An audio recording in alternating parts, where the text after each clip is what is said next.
आपका पीछे लिखा हुआ क्या आप वज़ीर आज़म नहीं बन सकते। तो मैंने आपको बहुत देखा है, आज मैं आपके नक्शे कदम पे चल रहा हूँ। मुझे तो ये लगता है कि आप भी नहीं बन सकते। अगर आपने गोद की बात की है ना, अगर आप इलेक्शन जीत भी जाते हैं तो हमेशा इलेक्शन, जो मैंने हिस्ट्री पढ़ी है ना, तो ये एक चेयर है ना, इसकी 4 जो पाँव है टांगे, वो हमेशा 4 पार्टियों को 3 को आगे लाते हैं। अगर एक भी आप अगर ठीक है, राइट पे हैं, अगर आप ज्यादा बोलेंगे तो आप गोद पे नहीं बैठेंगे ना, तो आपकी टांग निकाल देंगे। 2 टांगों पे कभी कुर्सी नहीं बैठेगी। ये हमेशा हमारी हिस्ट्री रही है। अगर कुछ बदलना है तो सबसे पहले एक पार्टी आनी चाहिए, वो आ ही नहीं सकती पाकिस्तान में, मुझे तो लग रहा है। दूसरे नंबर पे आपने नौजवान की बात की, मुझे तो लगता है ये नौजवान कंसर्वेटिव नहीं बन सकते। 20 साल करंट सिचुएशन में तो नहीं सर, वजीर आज़म मैं बनना चाहता हूँ। क्या आपको लगता है कि मैं गोद पे बैठने के बगैर वजीर आज़म बन सकता हूँ? मुझे नहीं लगता। अच्छा, दूसरी बात है सर, यकीन बिल्कुल हम आपको बताऊंगा। दूसरी चीज ये है कि आपने 20 साल मेहनत की, आपने कहा जी बदलना है तो नौजवान को निकलना चाहिए। आप नौजवान थे, निकले, तो आप पे कितना तशद्दुद हुआ, कितनी बार अटैक हुए। आपने अगर एक चोर पकड़ा है ना, तो 4 पैदा हुए। वो पैदा किए किसने? उसको रोका क्यों नहीं किया? अगर पहले 20% 30% करप्शन थी, इस बार 70% हो रही है। आपकी 20 साल की मेहनत क्या आपको लगता नहीं वो जाया गई? इस तरह अगर हम आज करते हैं, हम आवाज उठा रहे, मैं देखो उठा रहा हूँ, मेरे साहिवाल में 27 अरब रुपया आया, 27 अरब में से आई थिंक आधे से ज्यादा करप्शन की नजर हो गया।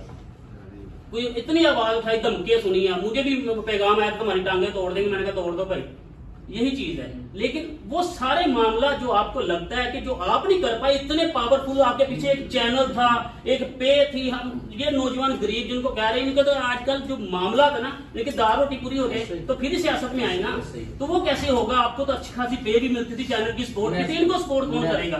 और वैसे भी आपका भी वीगो खड़ा है, वैसे वीगो आगे हम सामने ये वीगो जाके रेंट में लेकर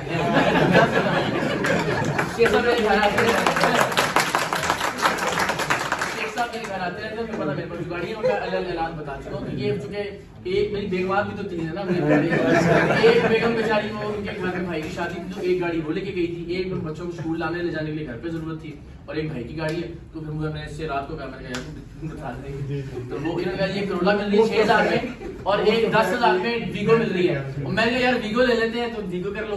वो जब सुबह आई तो पता लगा यहाँ पर 2009 2010 मॉडल है, बहुत ही आप देखिए तो आपको अंदाजा है। खैर नहीं हो, ये नहीं है कि मैं वीगो अफोर्ड नहीं कर सकता, अल्लाह का एहसान है, मैंने बारहा बताया मिलियंस में तनख्वाह है दुनिया में। मैं जब ट्रैवल करता हूँ, मैं बिजनेस क्लास में ट्रैवल करता हूँ, मैं अल्लाह का एहसान है कि हर पर मेरा घर जो बन रहा है लाहौर में, उसकी कमालियत 30-40 करोड़ रुपए है। तो ये मैं यही नहीं, इसलिए मैं भी समझता हूँ, मैं खुद भी इसी अशराफिया का हिस्सा हूँ। अब मुझे भी शायद आपके मसाइल या इशूज, इसीलिए तो मैं आपसे कह रहा हूँ कि ये मैं या कोई भी जो आदमी जिसके मसाइल बेवहा है, बेशुमार है, वो शायद अपने मसाइल को हल नहीं कर सकता। ये आपने जो बात की ना कि 20 साल में हम कोई फर्क पैदा नहीं कर सकते, ऐसा नहीं है। ये मैं ये समझता हूँ कि आज से पहले जब हमने 2012 में प्रोग्राम शुरू किया, तो लोग कहते हैं यार खाने वाली जगह तो गंदगी तो होती है, और जिथे गंदगी ना होवे उथे जायका की, ठीक है, ये बातें हम सुनते होते थे।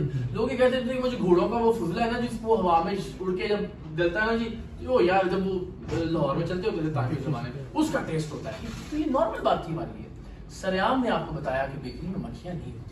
सरेआम को आपने बताया कि भाई मिर्चों के अंदर ये नहीं पीसी डाली जाती। सरेआम ने आपको बताया, और आज साहिवाल में भी रेडियो के ऊपर भी लोगों ने हेयर कट लगाए होते हैं। ये फूड अथॉरिटी की सारी चीजें सरेआम के उसके बाद आना शुरू हुआ। एक मिसाल दे देता हूँ, ठीक है। दूसरी बात ये, जहाँ हम 10 लोगों को जाके रिश्वत की पेशकश करते थे, आज 9 लोग कहते हैं यार नहीं यार मीडिया आ जाए, आप लोगों के दिलों के अंदर पैदा हो जाए, ठीक है। दूसरी बात अभी की मिसाल है, आप ही के इलाके पहाड़ी की मिसाल है।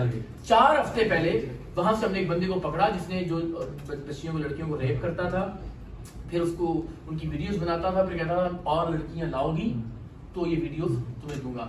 लोग बच्चियों ने अपनी बेचारियां बहने ला के उनको दी, और अल्टीमेटली यहाँ वो सारी रिकॉर्डिंग की। 4 हफ्ते पहले 3 हफ्ते पहले उसको सजाए मौत। ये एक एग्जांपल दे रहा हूँ, उसमें भी बहुत सारी मिसालें। तो ऐसा नहीं होता कि फर्क पैदा नहीं होता, फर्क बहुत बड़ा अल्हम्दुलिल्लाह, लेकिन ये नहीं कि हम कोई रेवोल्यूशन या इंकलाब सारे ये कह रहे हैं आपको देख के उन्होंने काम शुरू किया। ये देखें आप, यानी मुझे अगर मैंने एक आदमी को राय रास्ता दिया है, एक इंटरफेयर नहीं करना चाहता। आपने जैसे बात की, आप पकड़ते हैं, हमने भी पकड़ा था, एक मुंशियार फरोज मैंने पकड़ाया, वो अल्हम्दुलिल्लाह पुलिस वालों ने पकड़ा, रेड किया, वो मुझे फोन करके उसके दोस्त पता क्या कह रहे, उमर भाई आपकी वजह से मेरा 2 लाख का नुकसान हुआ। मैंने कहा क्या हुआ? कहता पहले मैं मंथली लाख रुपए रिश्वत देता था, इस बार 3 लाख ली उन्होंने। और वो इसलिए नहीं होगी कहेंगे उमर ने भी लेनी है हमारे साथ भी होता है, हमारे साथ भी होता है। हम सरेआम का प्रोग्राम करते थे तो वो फैक्ट्री वाला नहीं मिला 3-4 महीने में, जी मैं 10,000 रुपये हफ्ता देता थी। उन्होंने कहा जी मीडिया ने भी देना है, क्लास साहब ने देना है, 25,000।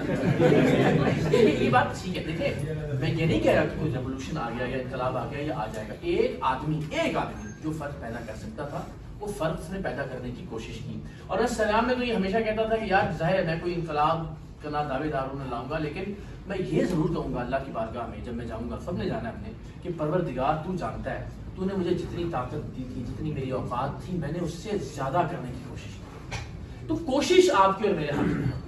लेकिन ये मैं आपसे अर्ज करूं, जहां वहां तो मैं एक अकेला आदमी था, एक टेलीविजन था, एक प्रोग्राम था, एक और नौयत थी।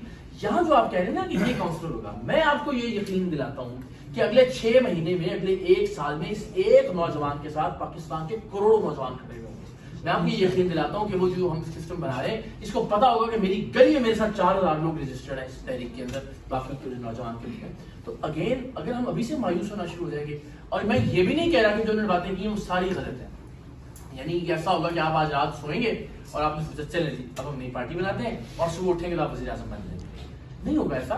बहुत सारे चैलेंजेस आएंगे, बहुत सारी मुश्किलात भी होंगी, बहुत सारा आपको लड़ाई लड़नी पड़ेगी सोशल मीडिया पर भी, अपने दोस्तों में भी, अपने गली मोहल्ले के लोगों को बताने के लिए भी। इसी को स्ट्रगल कहते हैं, इसी को जिद्दोजहद कहते हैं। और जिद्दोजहद के बाद जब आप किसी जगह पर पहुंचते हैं तो जरा ज्यादा देर पा बात होती है। अगर आप किसी शॉर्टकट से पहुंच जाएंगे तो ये मुश्किल होगा। बाकी जो उन्होंने एस्टेब्लिशमेंट के वाले से बात की वो मैं तफसील से आपके आने से पहले अर्ज कर चुका हूँ कि एस्टेब्लिशमेंट वाला मामला जो है वो बिल्कुल आपकी बात ठीक है, लेकिन एस्टेब्लिशमेंट की लड़ाई हमेशा उन लोगों से होती है जो पहले उनके साथ रहते हैं, उनकी गोद में बैठते हैं, उनके नारे लगाते हैं, फिर जब वो मुलाजमत से निकाले जाते हैं फिर उनको आंखें दिखाते हैं, फिर फटा हो जाता है। तो मैंने इनको ये सजेस्ट किया है कि बेहतर ये होगा कि हम ना एंटी एस्टेब्लिशमेंट सियासत करें, ना प्रो एस्टेब्लिशमेंट सियासत करें, खुद को मुत्तहिद करें, खुद को मुनज़्ज़म करें, खुद को तैयार करें। और फिर आने वाले 5 बरस में मुझे नहीं पता, ये लोग फैसला करेंगे, इनकी क़यादत फैसला करेगी कि उन्होंने एंटी एस्टेब्लिशमेंट सियासत करनी है या प्रो एस्टेब्लिशमेंट सियासत करनी है, या दोनों में से कोई सियासत नहीं करनी। उस वक्त इनको लगता होगा कि नहीं यार हमने डंडे सोटे लेके इस्लामाबाद और पिंडी पे चढ़ाई कर देनी है, तो ये वो कर लें, आपकी मर्जी है। 5-7 साल में अगर इनको लगता होगा कि नहीं यार हमने इमरान खान साहब की तरह और मौजूदा शहबाज शरीफ साहब की तरह मिलकर चलाना है जर्नैलों के साथ सिस्टम, तो आप ये फैसला आप उस वक्त के हालातों वाक़यात के मुताबिक। आज मैं कहूं कि नहीं हम सिर्फ यही करेंगे या नहीं कह सकता।